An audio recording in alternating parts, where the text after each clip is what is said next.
Yeah, one big thing that I've thought about a lot since kind of the baseball thing is what you do isn't who you are. So like you have to detach your identity from the sport that you play. And that was a big blessing for me with baseball. Like I lost it, but I didn't like lose myself with it. And that helped me kind of move forward. I think it's important to know that your sport isn't just what you do.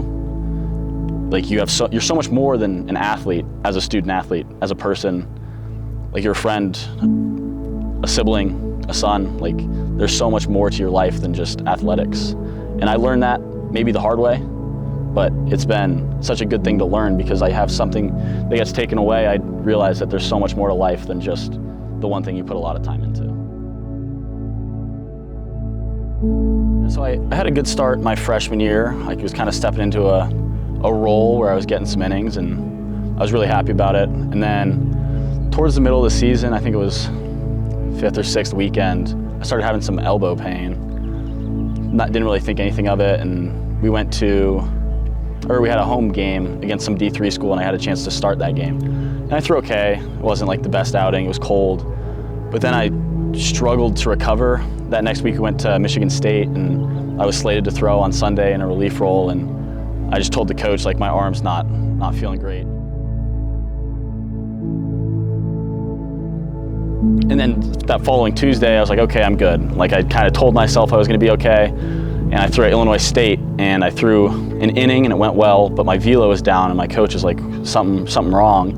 And I was trying to play the hero, and I'm like, no, everything's all right. But the next inning I threw again and did not go as well, started to hurt. I came out, and that next morning I woke up and tried to pick up my backpack, and I just had a shooting pain up my arm. And I'm like, yeah, something's wrong. So I talked to the trainer and had a stress fracture in my elbow. So just like the end here, I ended up getting a screw put in there that's still there.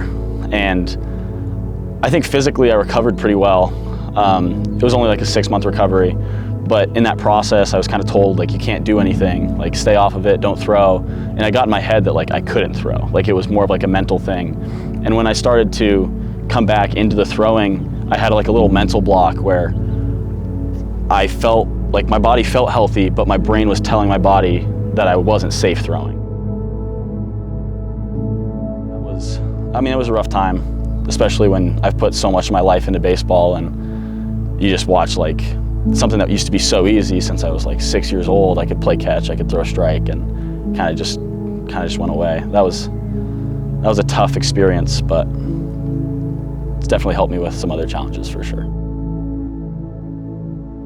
I went back to talk to my mom, and I just kind of broke down. I was like, I can't do this anymore. Like, I wanted to quit, and which was really hard. My mom obviously didn't want to hear that. Like, she supported me for so long, and I just broke down. I was like, I can't do this anymore. And she's like, just give it one more shot, enter the transfer portal, and see if you can make something out of it. And when I entered the portal after that, I ended up leaving Kokomo at that point because I knew I wasn't healthy enough to throw, and there wasn't a reason for me to be there.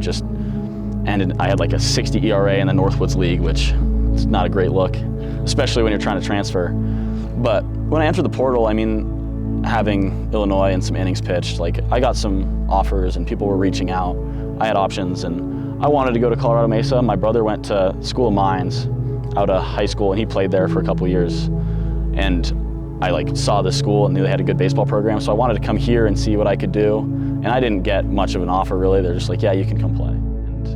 I came, and I ended up being the worst pitcher here in the fall statistically. So I knew that was kind of the end of it here, but it was getting better. Like, it was better than it was that summer. I was throwing some strikes, but still getting hit around, and I wasn't the same player I was in high school or when I was my freshman year at Illinois.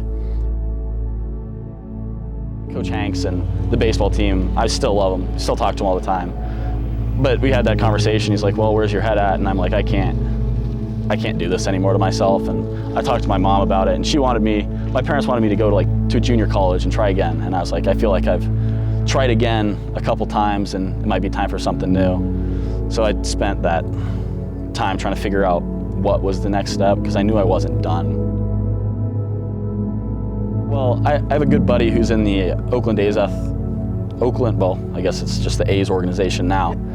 But he sent me some mobility stuff that he was doing. It's called Javelin Anatomy. Like, Kevin Foster wrote it all, And I've been working with him a little bit with some javelin stuff now. But when I found it, I was like, well, this could help me as a baseball player to stay mobile. I was dealing with like that shoulder pain and some hamstring stuff. And I spent the summer when I came back kind of just doing that mobility stuff. And along with researching that mobility style, I saw all the different throwing styles and watched the javelin videos. And that's kind of how I learned about javelin. I'd never heard of it before that year and that time when I started reading the mobility ebook. And that was a good transition for me because it put my head into something that wasn't so baseball related. It was just more of like a process thing. I could focus on getting more mobile and more strong without having to worry about competing or throwing a baseball. So that was a good transition. And I reached out. I saw some people that did a similar thing. There's this guy, Scott Fuchs, and he was a D3 baseball player that went through the same stuff, kind of like the yips and performance anxiety. And he decided to walk away from baseball and start throwing the javelin. I saw his story, and he threw really well at the D3 level. I think he was an All-American at the D3 level, and then he transferred to Iowa State, and he made it to the Olympic qualifications. And I was like, that's something really cool that I can put my effort towards. And so I reached out to him. I was like, hey, how did you get started with this? And he sent me an email back, and he's like, just start throwing the javelin. Just like get experience with it, like feel it, spend time with it. And that's what I did. He sent me a link, and I bought the cheapest javelin I could, and I kind of still throw it now in practice, but that's how I started. I DM'd a couple other people that were throwers, and that's the cool thing about the javelin community is everybody supports each other. And I've sent videos to some throwers at a high level, and they'll like respond and give me tips, and that's kind of how I learned from that. And then watching videos, watching myself, just a lot of trial and error, hurting myself, hit myself in the head, but it's fun. I was sitting down, they had the meet here, hosted Friday, it was like Wednesday, and I'm like, I'm just gonna sign up. I'm gonna go embarrass myself. I was trying to put myself in a spot where like, who cares? Like, nobody knows who I am. I was just gonna go out and try to embarrass myself and learn from it and see like what would come from it. And that ended up not happening, which was really cool. I mean, javelin flew a lot further that day, and then that was nice. But it was just like, yeah, that moment at the meet when I threw like, I think it was 55 my first meet and beat a couple of throwers that have actually thrown, I was like, this is something that I could do. Parents can't swing or can't throw.